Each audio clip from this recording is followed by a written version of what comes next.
সেইটো চাওক ইগলুটো একদম ওচৰৰ পৰা দেখাম মই আপোনালোকক ইগলু যিটো বৰফৰ ঘৰ বৰফেদি কাটি কাটি বনাই থয় এইটো এটা আৰু সেইটো এটা আছে চাওক কি লেভেলত বনাইছে অ' এতিয়া মই ভিতৰটো দেখাম কেনেকুৱা ভিতৰটো চাওঁ কেনেকুৱা চাব হা ভিতৰটো বহুত গৰম অ' ভিতৰটোত বাহ কচম বে ইছ ৰাম বিচনা বনাই থৈছে গাৰু বনাই থৈছে এইটো লাইটিং চিষ্টেম ইগলুৰ ভিতৰত বৰ্তমান প্ৰৱেশ কৰি আছোঁ চাওক এইটো গাৰু এটা বনাই থৈছে ধুনীয়াকৈ ইয়াত গৰম দেই বেছি ঠাণ্ডা নহয় যিটো লেভেলত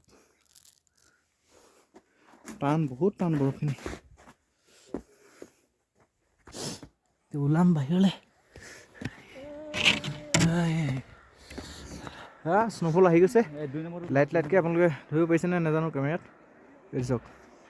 আহি আছে অলপ অলপকৈ আহি আছে স্ন'ফল আমাৰ এইফালে ৰাইজে ব্যস্ত ইগলত ফটো মৰাত